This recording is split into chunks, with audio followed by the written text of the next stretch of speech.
Okay, so in this video, I'm going to look at some of the more or less, I guess, outdoor lighting styles that you could explore with the Arnold render and the Arnold lights via the physical sky and the Skydome.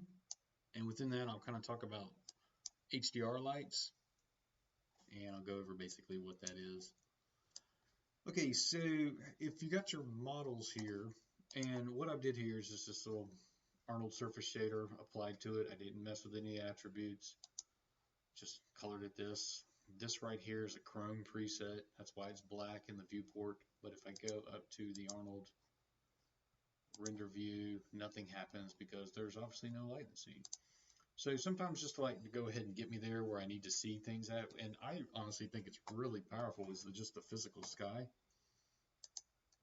It's a lot of options, just adding the physical sky. Now, if you notice everything's black now, if you zoom out here, you've got this giant dome of the physical sky, which is now your new scene. And now if you go to your Arnold view, rendered out, now you've actually got something in here. Gives a nice little horizon line. This is your horizon line, basically. That's why it's got a black stripe there. And it, you see my chrome ball now, it's got like the reflective attributes to it. If you look up here, this is actually your light source. This is why the physical sky is pretty powerful, because you can basically find that light source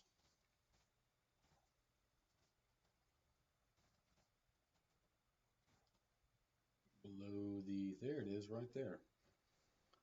I guess you could maybe call that the sun. It is the direction of the sun. And if you notice in the attributes over here, I'm rendering live, which is why this is kind of lagging.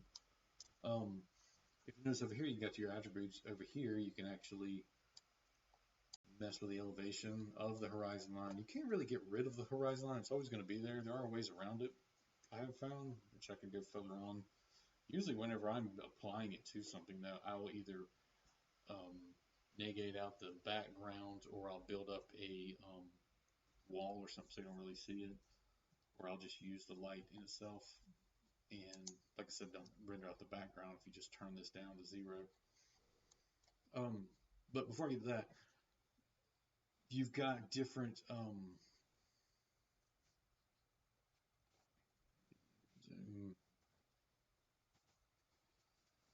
you can crank the intensity up, make it brighter.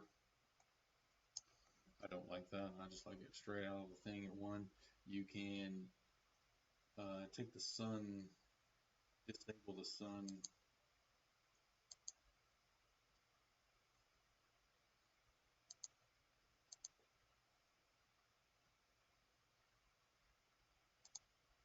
Kind of gives it like a magic hour. You know? Sometimes you can, if you're willing to wait, if you have your scene and you want to make like a time lapse, you can basically rotate this physical sky and change the right now the background is selected.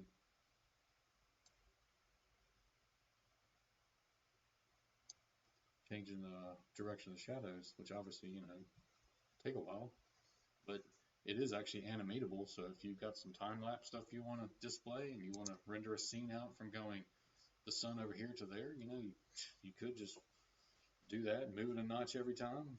May take a while to render, but you know, I've seen it done before. Moving on, if you select the Skydome light shape, you've got these different, you see the way it's reflecting here now. My sun's over there. You can actually turn the camera down to where there's no background, but you still receive the light, which is awesome. You got your transmission diffuse, which would affect the light shining on these things right here. Here's your indirect or your specular levels. And the thing about this is a lot of people, well, I'll just turn the specular level down so you know you won't see the reflection. Let me turn my camera back up so I know there's environment coming in.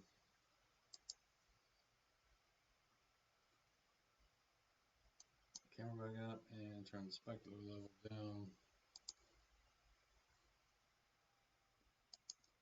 So now you're not really getting any reflections off your material, which that doesn't really affect the material, it just affects the light shining on it. So if, like, for instance, you'll still see some specular levels coming in on this object right here, is because there's still a specular level on this object, but there's no specular levels coming from the actual light source. So, and you know, whenever you're going to relieve noise, there's usually the indirect and the volume, and kind of like slowly start cranking up. But for most of the time, I usually turn my camera down. I adjust my light to where I need it, my shadows. I'll usually get kind of a hard shadow with the physical sky, which is, you know, kind of how it is. Can you turn your volume samples up? And you can actually crank up the samples of the actual light itself, which will help with the noise too. But yeah, the physical sky is pretty handy. You could render this out like now as a PNG, and you could just post the background in there, or have that blue sky in there, however you want to do it. So physical sky is big. I enjoy using it. Now, similar to the photometric light, your image-based lighting is handy in the fact whenever you're adding a Skydome. And some of you have already messed with your Skydome some, added one in there. You get this bright white, you know, pretty intense light that you can adjust. It works just like a physical sky in the sense that you get this giant dome. Well, kind of starting today, I kind of want to talk about what I call it, or what is called HDR lighting. HDR means high dynamic range image. A good way to explain this is it takes these giant photos that, you know, if you're familiar with photography or film, you can go out and take these very high res images and use those, you know, 32 channels, 32 bits per pixel per channel, I guess, and illuminate the actual scene with the lowest value to the highest value. Kind of an easy way to explain that is, say this is your HDRI image that you've taken. You're going to be utilizing everything from a one value color, which is over here, to another value color. So everything in between you're able to manipulate, you're able to bring in.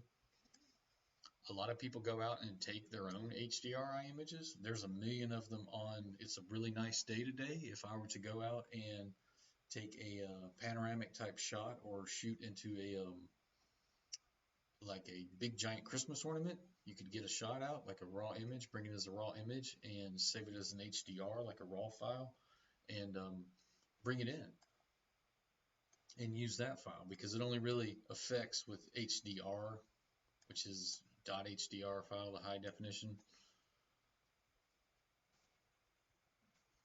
One source I tell people is HDR Haven. You could go and browse all the HDRIs that are already created. You could download these. Pick what you want. I mean, you got like nighttime, sunrise, you got that magic hour, you've got partly cloudy. Studio lighting is really good. Like indoor lighting, illuminate like indoor studio, if you're taking like product placement. I mean, a lot of that's done with that sometimes. Nighttime, I have went and downloaded a few of them, and I'm going to add them, show you how they kind of show up in here. Now we have your Skydome.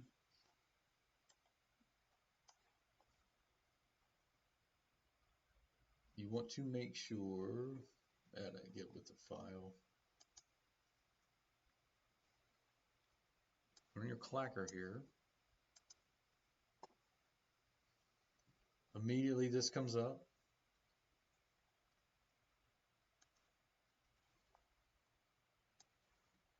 I am going to go to my file on my desktop labeled HDRI.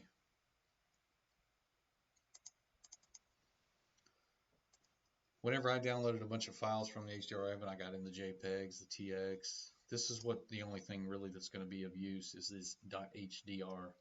That's a pretty bright one. Here's a studio lighting.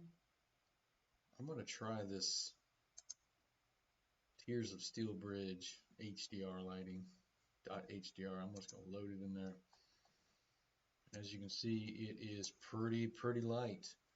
I'm going to run this. Pretty bright, but it's got a nice kind of mid-afternoon overcast look to it when I go to actually throw my Arnold render in here. Now, if you're not getting any light, you probably need to make sure it's on the raw file, the color space.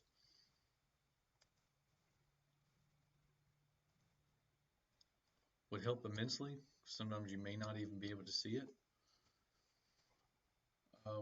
Ways you can go about changing this.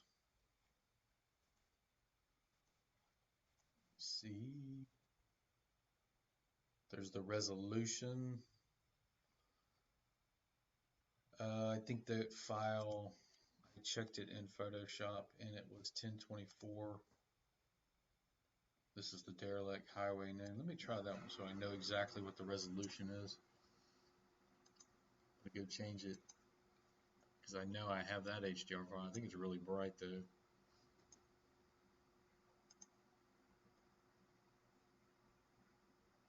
It's pretty bright. You can always adjust the intensity of it.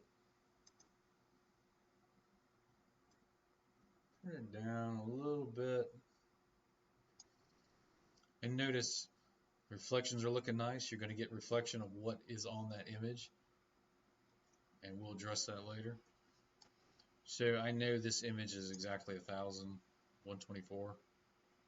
I brought it into Photoshop just to check it, just to make sure. 1024.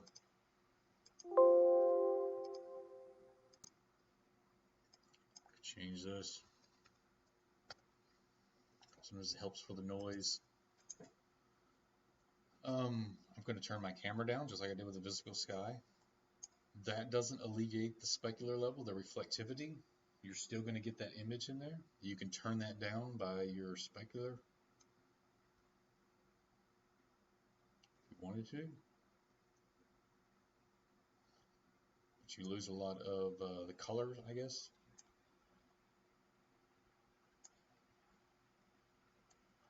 So in other words, if you had an environment based and you wanted to show reflecting of what it was reflecting, you would need to get specifically that environment so your reflection would match it basically. Or turn the specular or reflectivity down in the actual material. So, but yeah, this is basically HDR lighting. I mean, let me try some more. I know it seems like, oh wow, just add an image, but get into adjusting this exposure and your samples, that's just a battle of noise reduction. I have a nighttime one in here that's really nice.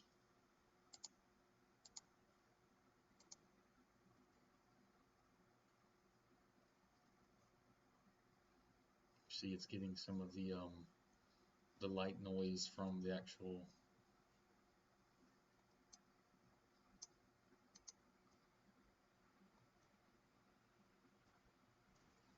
lights, which you just need to adjust your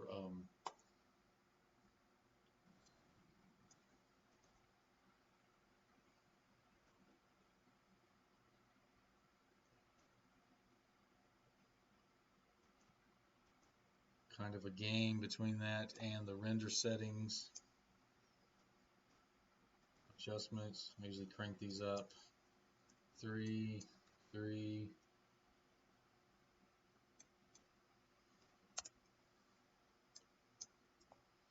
I mean, I like that little specular coming off there, this little matted noise. It's just kind of keeping it under control. I think the intensity was up. Turn the intensity up a little bit to kind of blow it out maybe. Yeah, I don't like that. A little lower. Yeah, the HDRI lighting is a very powerful tool. Like I said, the easiest way to do it is Find one that you enjoy. Find one that's going to match your scene. These are free downloads.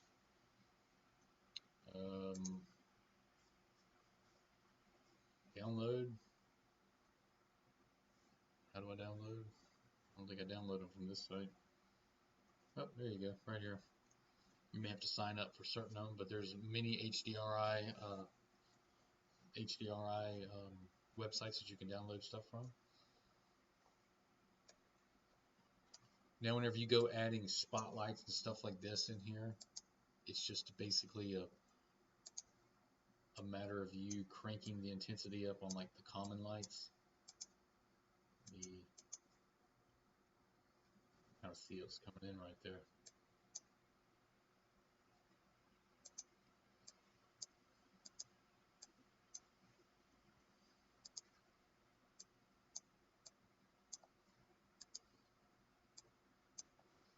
Scale this thing up.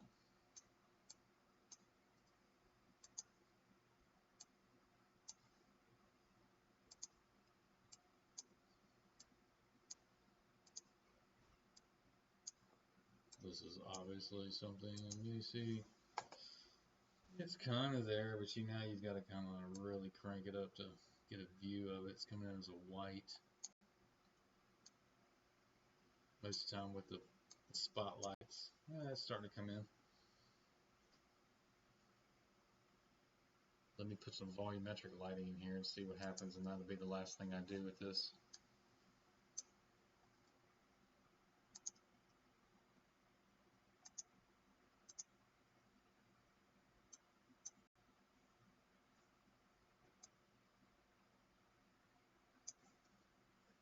I'll start to see it now. Oh, another thing too, probably the best thing to have is this adaptive sampling clicked on here to kind of get rid of the noise. Helps with the noise some. So, but yeah, and then it's just kind of a game now with your lights, matching that mood right.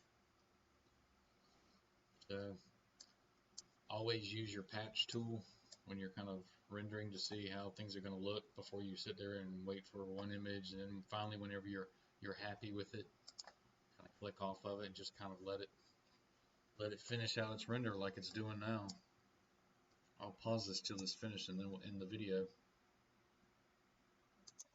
Okay, so that took probably about 3 minutes to render out, but it looked really nice. Like, you can see my light source here, which I would have that covered up somehow.